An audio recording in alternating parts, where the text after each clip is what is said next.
Sir, ಇವತ್ತು ಗಡ್ಕರಿ ಅವರನ್ನು ಭೇಟಿಯಾಗಿದ್ದರು. ಪ್ರಮುಖ ರಾಜ್ಯದ ಯೋಜನೆಗಳು ಚರ್ಚೆ ಆಯಿತು. ಪದೇ ಪದೇ ನಾವು ಸುಮಾರು ಸಾರಿ 20 ತಿಂಗಳಲ್ಲಿ ಸುಮಾರು ಹೈಯೆಸ್ಟ್ ಒಂದು 8 ಸಲ ಅವರಿಗೆ ಸಭೆ ಮಾಡಿರ್ಬೋದು. ಸೊ 10-12 ವರ್ಷದಿಂದ ನಮ್ಮ ರಾಜ್ಯದಲ್ಲಿ ನ್ಯಾಷನಲ್ ಹೈವೇಗೆ ಸಂಬಂಧಪಟ್ಟಂತೆ ಇಶ್ಯೂಸ್ ಹಾಗೇ ಇದೆ.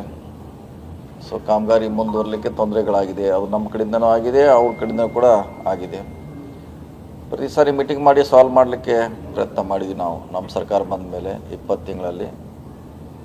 ಇವತ್ತು ಕೂಡ ಅವರಿಗೊಂದು ಪಟ್ಟಿಯನ್ನು ಕೊಟ್ಟಿದ್ದೀವಿ, 18 ಒಟ್ಟಾಗಿ. ಅದರಲ್ಲಿ 12 ಸಾಲ್ವ್ ಆಗಿದೆ, 11. 4 ವರ್ಷ ಕೋರ್ಟ್ನಲ್ಲಿ ಇರ್ಬೋದು, 4 ನಮ್ಮ ರಾಜ್ಯದಲ್ಲಿ ಪೆಂಡಿಂಗ್ ಇದೆ. ಬರುವಂಥ ದಿನಗಳಲ್ಲಿ ನಮ್ಮ ಸೈಡ್ ಇರುವಂಥದ್ದು ಪರಿಹಾರ ಮಾಡ್ತು ಅಂತ ಹೇಳಿದ್ದೀವಿ.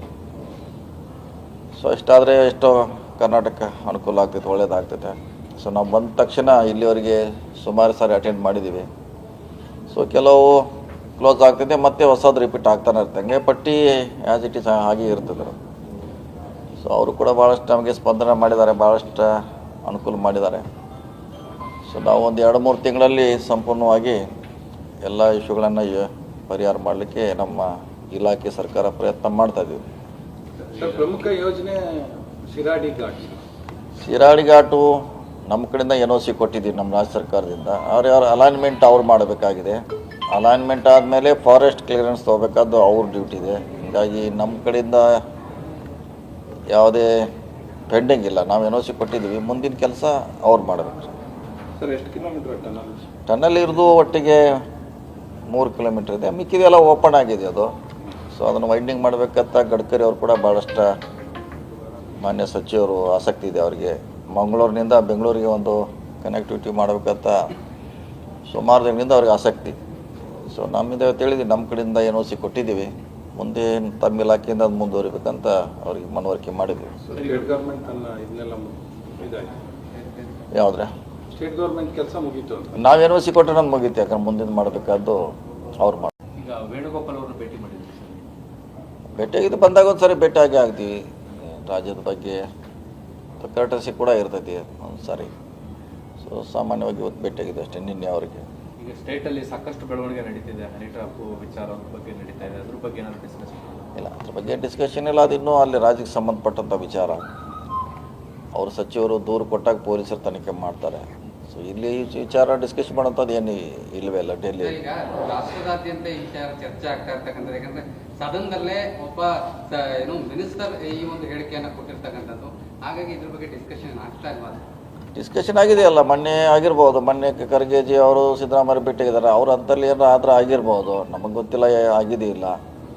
ಅವ್ರದ್ದೇ ಆದ ಸೋರ್ಸಿಂದ ಮಾಹಿತಿ ಪಡ್ಲಿಕ್ಕೆ ಪ್ರಯತ್ನ ಮಾಡ್ತಾರೆ. ನಮ್ಮನ್ನೇ ಕೇಳಬೇಕಂತೇನಿಲ್ಲ ಅದ್ರ ಅವಶ್ಯಕತೆ. ಅಲ್ಲಲ್ಲಿ ಕೇಳಿ ಬರ್ತಾ ಇದೆ ಸರ್, ಸಚಿವರನ್ನ ಗೂಢಚಾರಿಕೆ ಮಾಡ್ತಾ ಇದ್ದಾರೆ ಅನ್ನುವಂತಹ ಮಾಹಿತಿ. ನೋಡಿ, ಅದು ಯಾವುದೇ ಪ್ರೂವ್ ಆಗೋದಕ್ಕೆ ನಿರ್ದಿಷ್ಟವಾಗಿ ಹೇಳಲಿಕ್ಕೆ ಆಗೋಲ್ಲ. ಪ್ರೂವ್ ಆಗಬೇಕು ಯಾರು ಏನು ಅಂತ. ಕಾಂಗ್ರೆಸ್ನ ಸಚಿವರ ಮೇಲೆ ಅದೆಲ್ಲ ಪ್ರೂವ್ ಆಗಬೇಕೀಗ. ಫಸ್ಟು ಕಂಪ್ಲೇಂಟ್ ಕೊಡಬೇಕು, ಪ್ರೂವ್ ಆಗಬೇಕು, ನಂತರ ಅದ್ರ ಬಗ್ಗೆ ಚರ್ಚೆ.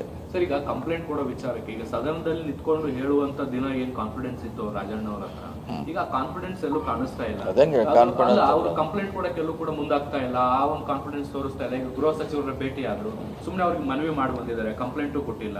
ಈಗ ಅವ್ರಿಗೆ ಗೊತ್ತಿರುತ್ತೆ, ಒಂದು ಪೊಲೀಸ್ ಸ್ಟೇಷನ್ ಅಲ್ಲಿ ಕಂಪ್ಲೇಂಟ್ ಕೊಟ್ಟರೆ ಮಾತ್ರ ಅಫಿಷಿಯಲ್ ಕಂಪ್ಲೇಂಟ್ ಅನ್ನುವಂಥದ್ದು. ಸುಮ್ಮನೆ ಇದು ಟೈಮ್ ನಲ್ಲಿ ಅದು ಗೊತ್ತಿಲ್ಲ. ಕೊಡಬೇಕಾದ್ದು ಅವ್ರದ್ದು, ನಾವು ಹೇಳಿದೀವಿ, ಕೊಡಬೇಕಾದ ಡ್ಯೂಟಿ ಅವ್ರದ್ದು, ಅವ್ರು ಕೊಡಬೇಕಾದ. ಗೃಹ ಸಚಿವರು ಕೂಡ ಹೇಳಿದಾರೆ, ಅವ್ರು ಕೊಟ್ಟ ಮೇಲೆ ನಮ್ಮ ಕೆಲಸ ಮುಂದೆ ಅಂತ ಹೇಳಿದ್ದಾರೆ. ಕೊಡ್ಬೋದು. ಏನು ಅಲ್ಲಿ ಹೋಗಿ ಸಂಬಂಧಪಟ್ಟ ವಿಧಾನಸೌಧಕ್ಕೆ ಸಂಬಂಧಪಟ್ಟ ಕೊಡ್ಬೋದು. ಅದು ಎಲ್ಲೇ ಕೊಡ್ಬೋದು. ಅದೇನು ಇಲ್ಲಿ ಅಲ್ಲೇ ಕೊಡಬೇಕತ್ತಲ್ಲ, ಅದು ಕಂಪ್ಲೀಟ್ ಇಲ್ಲೇ ಕೊಡ್ಬೋದು ರೀ. ಇಲ್ಲ, ಅದನ್ನ ನನಗೇನು ಗೊತ್ತಿಲ್ಲ. ರಾಜಣ್ಣ ಅವ್ರಿಗೆ ಗೊತ್ತದ ವಿಚಾರ. ಆದರೆ ಆ ಥರ ಆಗಿಲ್ಲ ಅಂತ ನಮ್ಮ ಭಾವನೆ. ಯಾಕಂದ್ರೆ ಅವ್ರು ಓಪನ್ ಆಗಿ ಹೇಳಿದ್ದಾರೆ. ಹೇಳಿದ ಮ್ಯಾಗೆ ಈಗ ಕಂಪ್ಲೇಂಟ್ ಕೊಡದಿದ್ರೆ ಅವ್ರದ್ದು ಜವಾಬ್ದಾರಿ ಇದೆ, ಮಾಡ್ಲಿಕ್ಕಾಗಲ್ಲ. ಕೊಡ್ಬೋದು ಅಂತ ನಮ್ಮ ಭಾವನೆ. ಯಾಕಂದರೆ ಒಂದು ಸಾರಿ ಅವರೇ ಹೇಳಿದ್ದಾರೆ, ಅದು ಯಾರಿದ್ದಾರೆ ಹೊರಗೆ ಬರಬೇಕಂತ. ಅದು ಅವ್ರು ಕೊಡ್ತಾರಂತ ನಮ್ಮ ಭಾವನೆ ಇದೆ. ಘಟನೆ ನಡೆದು ತುಂಬ ದಿನಗಳಾಗಿತ್ತು. ತುಂಬ ದಿನಗಳ ನಂತರ ವಿಧಾನಸೌಧದಲ್ಲಿ ಅವರು ಅಧಿವೇಶನ ಸಂದರ್ಭದಲ್ಲಿ ಅದನ್ನು ಪ್ರಸ್ತಾಪ ಮಾಡಿದರು. ಅದು ಬರಲಿಕ್ಕೆ ಸದನಲ್ಲಿ ಅದು ಪ್ರಸ್ತಾಪ ಬಂದಾಗ ಅದು ಅವ್ರು ಹೇಳಲೇಬೇಕಾಯಿತು. ಒಬ್ಬ BJP ಸದಸ್ಯರು ಅದ್ರ ಬಗ್ಗೆ ಪ್ರಸ್ತಾಪ ಮಾಡಿದಾಗ ಹೌದು, ಅದಕ್ಕೆ ನಾನೇ ನನ್ನ ಹೆಸರಲ್ಲೇ ಓಡಾಡ್ತಾ ಇದೆ, ಅದಕ್ಕೆ ನಾನು ಅದು ಕಂಪ್ಲೇಂಟ್ ಕೊಡ್ತು ಅಂತ ಹೇಳಿದ್ದಾರೆ ಅವರು.